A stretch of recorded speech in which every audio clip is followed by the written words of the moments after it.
Hé hé hé, vos deux passions dans la vie sont les complexes et les suites. Magnifique, cette vidéo est faite pour vous. On va mélanger les deux thèmes et on part sur une suite Z indice n de nombres complexes, c'est assez original, définie pour tout entier naturel n par z0 égale 0 et puis zn plus 1 égale 1 demi de iz plus izn plus 5. Donc en fait on va mélanger nos connaissances sur les complexes et sur les suites. En fait, on ne va rien faire de vraiment nouveau.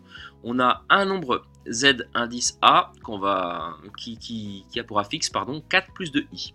Et on introduit une nouvelle suite, une suite auxiliaire u indice n, définie pour tout entier naturel par u indice n égale z indice n moins za, donc moins ce nombre en fait. Bon, et bien on va commencer par montrer, pour tout entier naturel n, que un plus 1 c'est égal à 1 demi de iun. C'est parti. Alors comment faire pour montrer ça?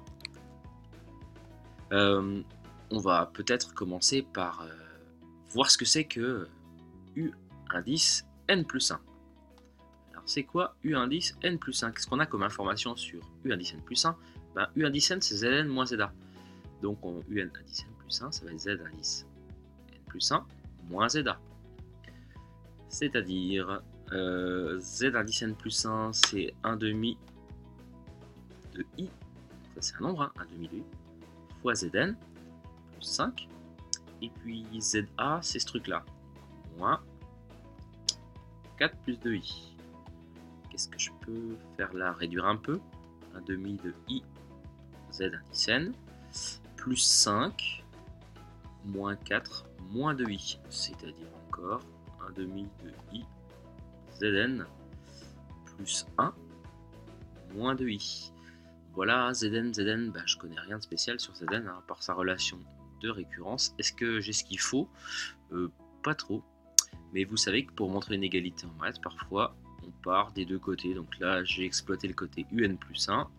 Je vais exploiter le côté 1 demi de iun. Donc, or, qu'est-ce que c'est que 1 demi de iun? Essayons de retrouver la même chose que ça. Et bien, c'est 1 demi de i, et un, c'est Zn moins z indice a. Donc ça fait 1 demi de i. Zn, je vais le laisser, ça pose pas vraiment de problème. Moins 4 plus de i, parenthèse. Je vais enlever les parenthèses et développer juste après. Ça fait 1 demi de i. Zn, moins 4, moins de i. Et quand je développe tout ça, je me retrouve avec 1 demi de i Zn. Ça part bien, moins 1 demi fois 4 ça fait 2, moins 2i, ça continue bien, 1 demi fois 2 ça fait 1, moins i au carré, puisque i fois i ça fait i carré, et i carré ça fait moins 1, donc je retrouve le plus 1 qui est ici, c'est parfait, tout va bien, j'ai bien 1 demi de izn plus 1 moins 2i. Conclusion. On a bien u indice n plus 1 qui est égal à 1 demi i u indice n. C'est le résultat de ma première question. C'est classique. On utilise les propriétés de calcul des complexes et puis c'est à peu près tout, puisque là les suites ne servent pas à grand chose. Alors pourquoi cette question déjà?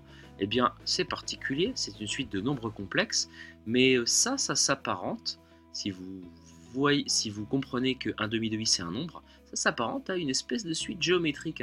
U indice n plus 1 égale q fois u indice n. Donc on aura une suite géométrique de raison 1 demi de i. Sauf que toutes les formules qu'on a vues sur les suites géométriques sont valables dans R. On ne peut pas les appliquer ici. En tout cas, le cours ne permet pas de le faire. Est-ce qu'on a le droit ou pas? Techniquement, vous savez que quand vous avez u indice n plus 1 égale q fois un, vous avez après un égale q fois u0 puissance n. Sauf que là, on est dans les complexes. Donc là, tout ça, a priori, on n'a pas le droit de l'utiliser. Sauf que dans la suite, on se rend compte que un, a priori, ça a l'air d'être la raison qu'on a mis en évidence ici, puissance n. Et puis ça, a priori, c'est peut-être u0. Alors, c'est ce qu'on va remontrer. Sauf qu'on ne va pas utiliser ces formules-là. On n'a pas le droit de les utiliser dans C, en terminale. Donc on est obligé de tout faire à la main. C'est un peu particulier, mais c'est vraiment pour mêler les deux thèmes, quoi. On va montrer par récurrence que UN c'est égal à ça. Donc il y a bien concordance avec les connaissances que l'on a. On n'aura pas le droit le plus de les utiliser, puisque c'est pas vraiment au programme.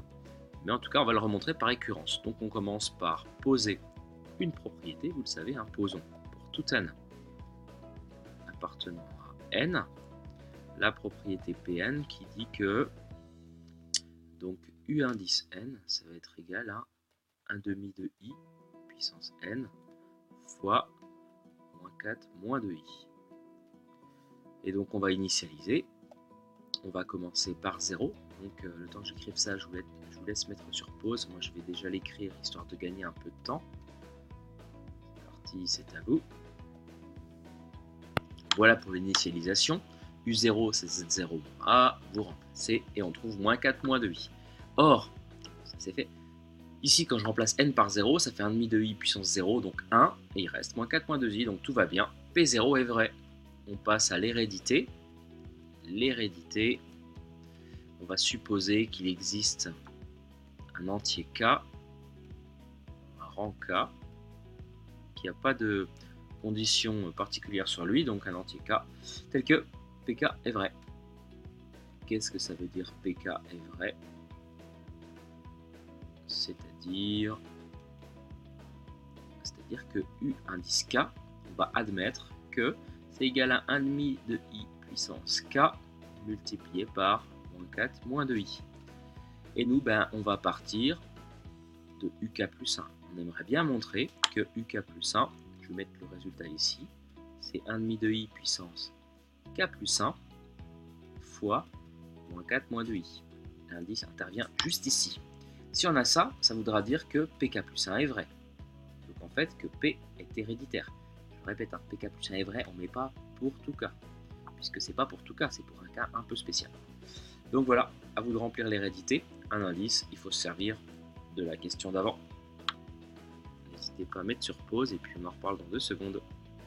Donc comme je vous le disais, d'après la question d'avant, UK plus 1 c'est égal à 1 demi de i fois UK.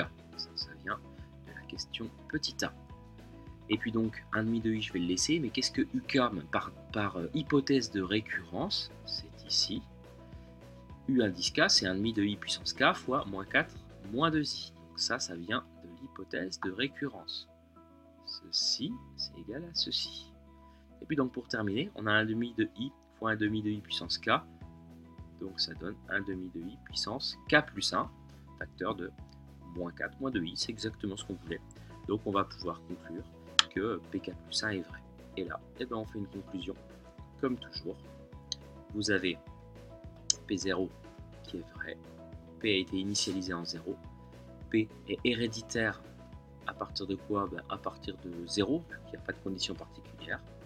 Donc, pour tout n appartenant à n, Pn va être vrai. C'est-à-dire qu'en fait, on a bien cette formule pour tout n. Donc on pourrait presque, si on en avait l'utilité, généraliser la formule qu'on a vue dans les réels. Évidemment, on l'a fait que pour une suite, donc c'est compliqué de généraliser une propriété alors qu'on a fait ça juste sur un exemple. Mais a priori, ça a l'air de fonctionner. Donc voilà, juste petite remarque. Et puis autrement, c'était l'occasion de mélanger les deux thèmes sur une nouvelle récurrence. Toujours pareil, histoire de faire rentrer ça dans vos routines de travail. Et puis donc les calculs algébriques sur des complexes avec le fameux i carré égale moins 1.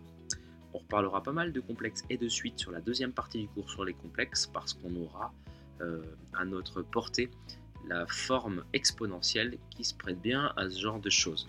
C'est souvent le cas dans les exercices de bac, en tout cas. Il y a souvent des exercices qui mêlent les deux thèmes, mais pas trop avec les notions de base qu'on vient de voir pour l'instant. Là, c'était l'occasion de vous le montrer.